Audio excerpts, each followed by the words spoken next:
Guys, আজকে আমার তোমাদের সাথে একটা হার্ট টু হার্ট কনভারসেশন দরকার, মানে হৃদয় টু হৃদয় একটা কনভারসেশন করব। তোমরা কতজন আছো বলো তো, যে সকালবেলা 5টা 6টার সময় শাড়ি পরে সরস্বতী ঠাকুরের অঞ্জলি দিতে যাও? আমি তো বাবা পারি না। তুমি আমাকে বলো, আমি 11টার সময় বেরোবো, 12টার সময় বেরোবো, তখন আমি সেজে গুজে খুব সুন্দর করে বেরোতে হবে, কিন্তু ওই ভোর 5টা 6টার সময় আমার দ্বারা হয়ই না। মানুষ কি করে করে, মানে ভোরবেলা 5টার সময় উঠে আমি স্নান করে কাঁপতে কাঁপতে ওই শাড়ি আর ব্লাউজ পরে যাব সরস্বতী ঠাকুর।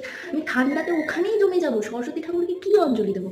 আর তার থেকেও বড় কথা, কিছু কিছু আছে যারা ওরকম সরস্বতী পুজোর দিন সকালবেলা শাড়ি পরে মণ্ডপে গিয়ে ঠাকুরকে অঞ্জলি না দিয়ে, ঠাকুরের মুখ না দেখে, নমস্কার না করে পোজ মেরে ছবি তুলে দেয়।